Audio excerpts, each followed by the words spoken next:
स्वागत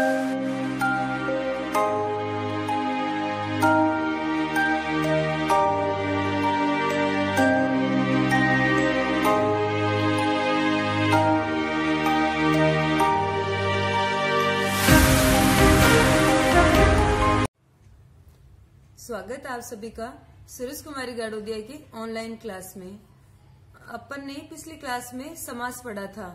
उसमें समास की परिभाषा और पद के आधार पर उसके 4 भेद और समास के 6 प्रकार पढ़े थे। 6 प्रकार में अपन ने समास के 4 प्रकार को विस्तार पूर्वक पढ़ लिया है, जिसमें अव्ययभाव समास, द्वंद्व समास, द्विगु समास और कर्मधारय समास। तो आज अपन इस क्लास में तत्पुरुष समास को विस्तार पूर्वक पढ़ेंगे। तो तत्पुरुष समास देखिए।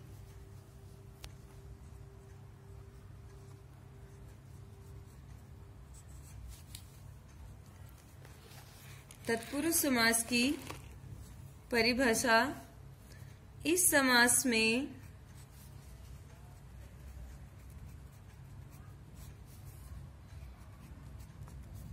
पहला पद या प्रथम पद गौण व दूसरा पद या उत्तर पद प्रधान होता है।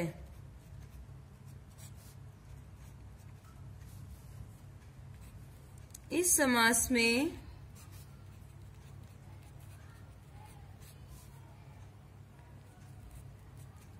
कारक के विभक्ति चिन्हों का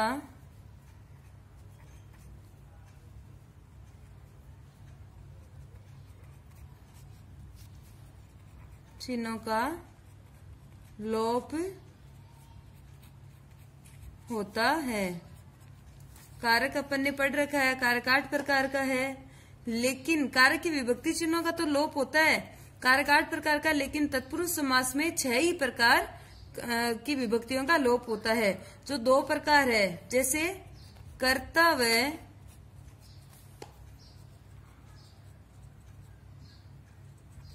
संबोधन कारक, इसमें नहीं होगा।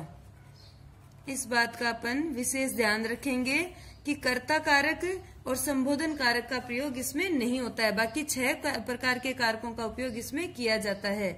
इस प्रकार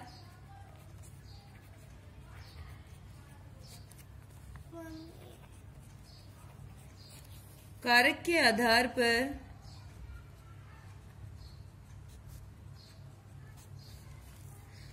आधार पर इस समास को 6 भेदों में विभक्त किया गया है।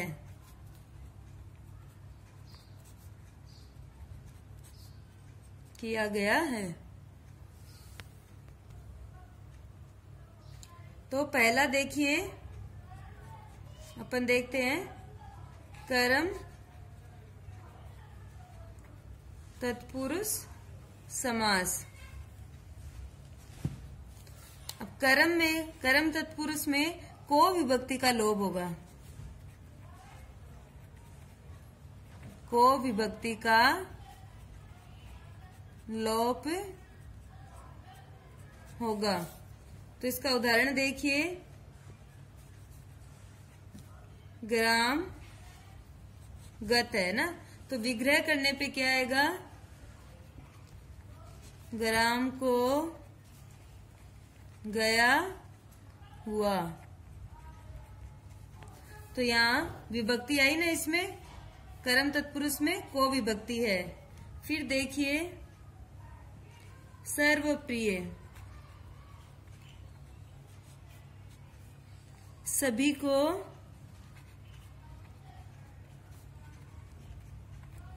प्रिय। अगला अपन देखते हैं कर्म तत्पुरुष के बाद में करण तत्पुरुष समास।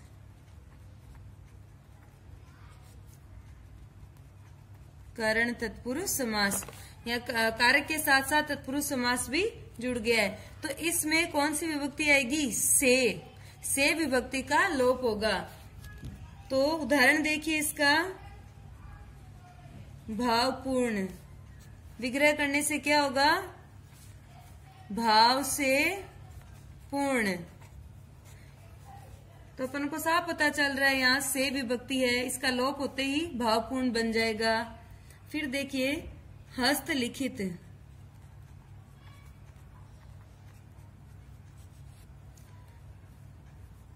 हस्त या हाथ से, लिखित या लिखा हुआ।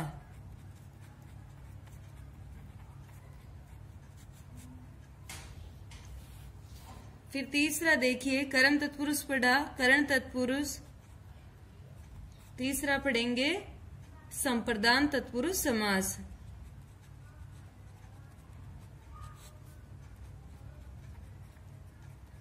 तत्पुरुष समास, इसमें के लिए विभक्ति है, के लिए विभक्ति। तो यहां देखो उदाहरण देखेंगे, गुरु दक्षिणा। तो विग्रह करने पे क्या आएगा? गुरु के लिए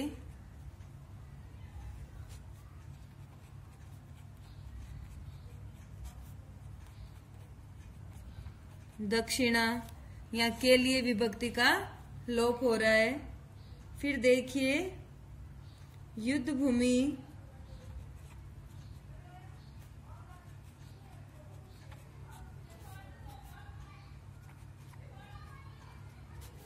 युद्ध के लिए भूमि, यहां भी के लिए विभक्ति है। फिर अपना चौथा देखिए, अपादान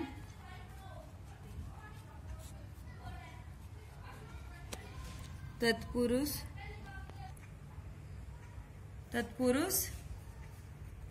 समास। अपादान तत्पुरुष समास में देखिए से विभक्ति है ना? ये पृथक करने के लिए या अलग करने के लिए इसका लोप होगा। तो देखिए उदाहरण इसका, देश निकाला, देश से निकलना या अलग होने की बात कर रहे हैं। पथभ्रष्ट देखिए,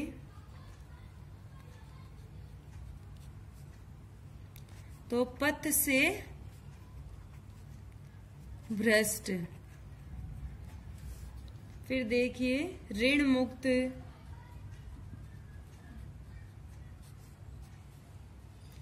ऋण से मुक्त होना। यहां देखो सब में से विभक्ति और अलग होने की बात ध्यान में आ रही है। फिर अपन अगला देखेंगे संबंध तत्पुरुष समास।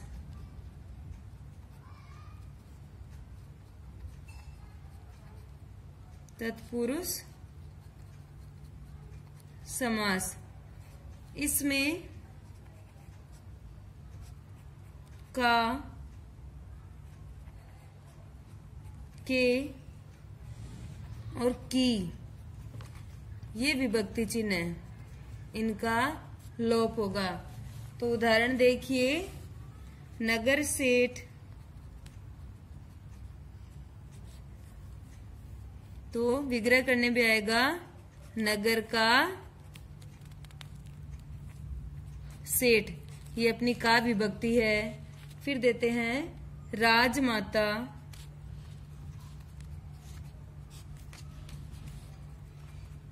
राजा की माता।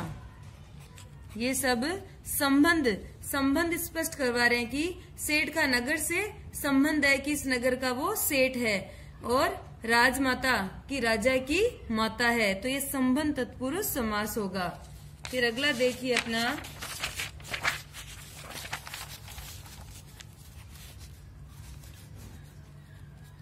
छठा तत्पुरुष समास का भेद है अधिकरण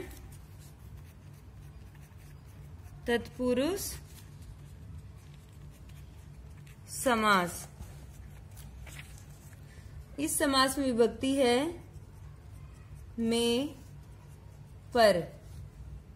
इन विभक्ति चिन्हों का लोप होता है में और पर। तो देखिए जलमग्न है ना, तो जल में मगन, सिरदर्द,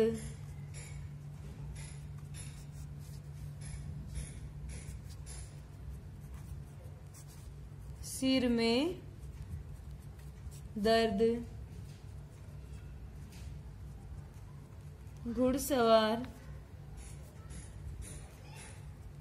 घोड़े पर सवार। तो ये अपनी यहाँ क्या है, में और पर विभक्ति है।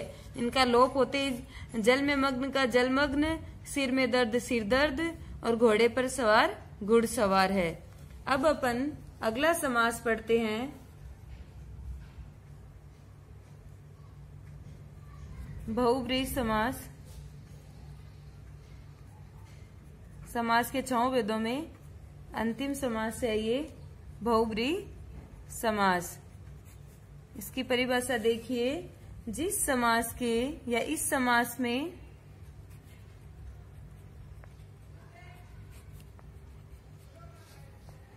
दोनों पद, प्रथम पद और उत्तर पद, दोनों पद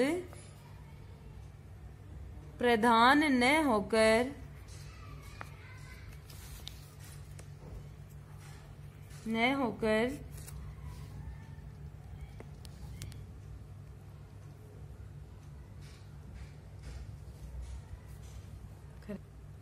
समस्त पद मिलकर, समस्त पद के दोनों पद मिलकर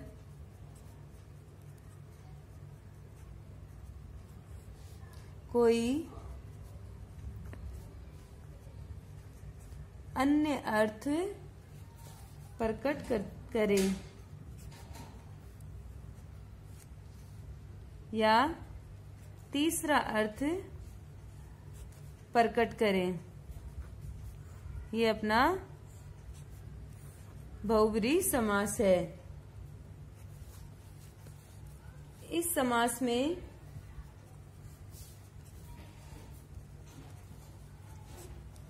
योग रूढ़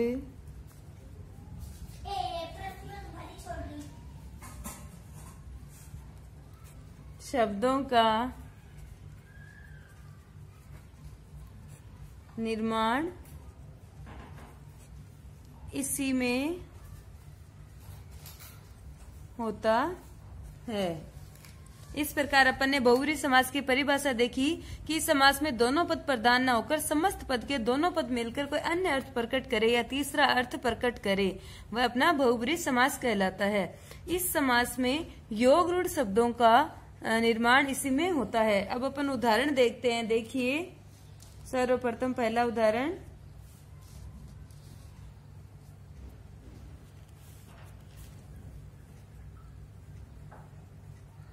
घनश्याम। अब विग्रह करेंगे, देखो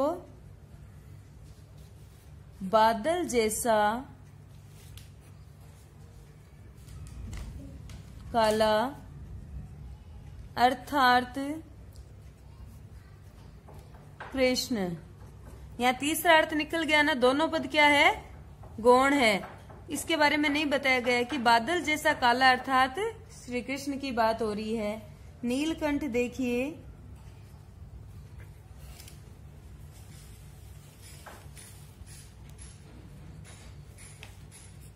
नीलाकंठ अर्थात भगवान शिव। फिर देखिए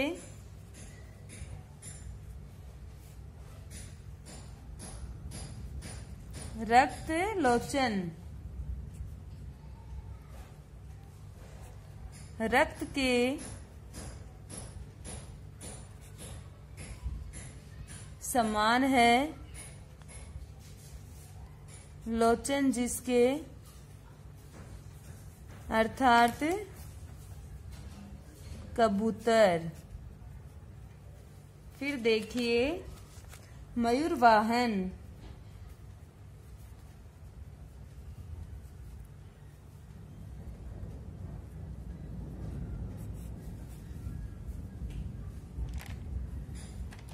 मयूर का वाहन है जिसका अर्थात कौन हुआ, कार्तिकेय।